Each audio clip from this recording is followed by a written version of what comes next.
Now, on an entirely different matter, stop me, Madam President, if the story I'm about to tell sounds familiar. The Speaker of the House, the Democratic leader, summoned President Trump's representatives to the Capitol. They meet for a long while. The Democrats emerge saying they permitted a few millimeters of progress, but a deal is still far off, leaving millions of Americans in the lurch. And they continue to push their $3 trillion wish list that even their own Democratic colleagues brushed off as absurd. We've had variations on this theme daily for more than a week now. Yesterday, the Speaker of the House called their far-left proposal quite a well-developed strategic plan. But even members of our own caucus know that's not true. Back when the Speaker's wish list was rammed through the House, one Democratic member came right out and said the so-called HEROES Act, quote, isn't a plan, it's a wish list. Another said that members of her caucus had taken the bill as, quote, an opportunity to make political statements that go far beyond pandemic relief and has no chance at becoming law. Others said it was not focused and, quote, partisan gamesmanship. These are Democrats, I'm quoting. Even the Speaker's own rank and file know it's comical to say your strategic plan for COVID-19 involves sending taxpayer checks to people here illegally, paying people more not to work than essential workers earn by working, soil health programs, so-called environmental justice grants, and a massive tax cut aimed directly at wealthy people in New York and California. That last point needs special attention. Now, in ordinary negotiations, members of Congress like to bring things home for their core supporters. But it's a little too on the nose for the Speaker from San Francisco and the Democratic leader from New York City to be holding up $1 trillion in emergency aid for the entire country unless they get big tax breaks for millionaires in their hometowns.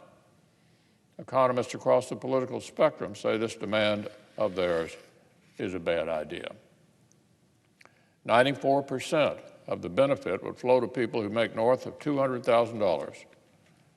In the words of one progressive economist who ought to be on their side, quote, this is not a good idea. It would not help the economy heal, and it would not benefit the people who need help. But my friends in the Democratic leadership are not deterred. More than a week into these talks, they're still threatening to block any and all relief for struggling people unless big city penthouses get these tax cuts. The Democratic leader said just yesterday he's still holding out for this. Now, this isn't the only bad policy they're hung up on. The Speaker and the Democratic leader continue to insist that federal unemployment assistance should pay people more not to work than the essential workers who kept working. Let me say that again. The Democratic position has been that these millions of laid-off people should get nothing unless they get a higher salary than the people who are still working. This isn't just bad economics. If you're trying to reopen a country, it's also just simply unfair in the simplest terms. Republicans want to keep providing some supplemental federal unemployment. We just don't think it's remotely fair for the federal government to tax essential workers who kept working every day so that Uncle Sam can pay their neighbors a higher salary to stay home. Let me say that again. We just don't think it's remotely fair for the federal government to tax essential workers who kept working every day so Uncle Sam can pay their neighbors a higher salary to stay home. Outside of the Democratic leader and the Speaker of the House, even Democrats concede it's a bit upside down to pay people more not to work. Last week, the House Democratic Majority Leader said, quote, it's not just $600 or bust. Our colleague, the senior senator from Maryland, has said, quote, we certainly understand we don't want to have higher benefits than what somebody can make working. And just yesterday, the senior senator from West Virginia stated plainly that Speaker Pelosi's position was untenable. Quote, I don't think we're going to stay at the 600.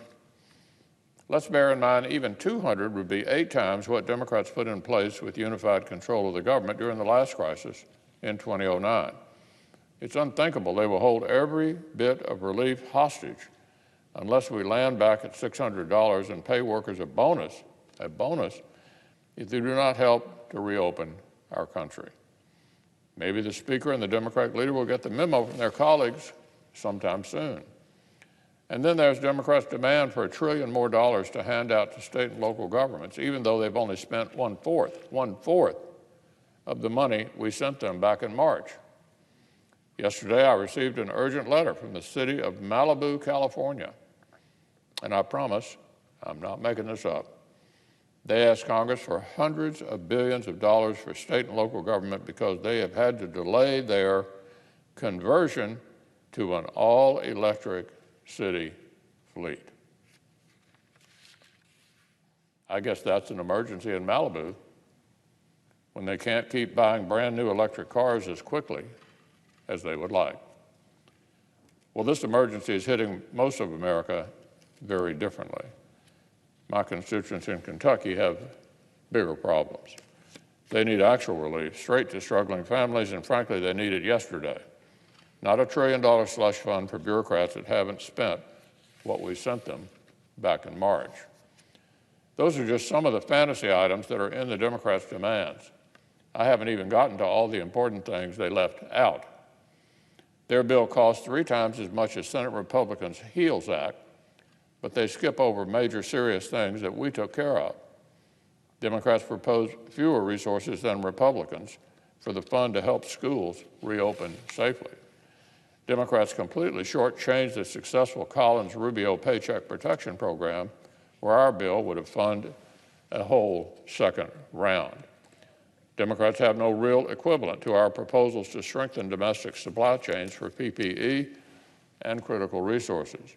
And they propose no legal protections at all for the doctors and nurses who fought this unknown enemy, or the schools, universities, churches, and businesses trying to reopen. Apparently, those soil health experiments and diversity initiatives didn't leave enough room for the critical policies that would actually help the country. But remember, our Democratic colleagues told us from the beginning their goal was never a targeted plan for COVID-19. In March, one of the Speaker's top lieutenants said Democrats should view this deadly disease and mass unemployment as, quote, a tremendous opportunity to restructure things to fit our vision. Speaker Pelosi herself called this crisis a wonderful opportunity. And it's clear they view it that way, because while Americans are struggling, the Democratic leaders have moved about 1 inch in 8 days. For the sake of the millions and millions who need more help, let's hope they decide to get serious soon.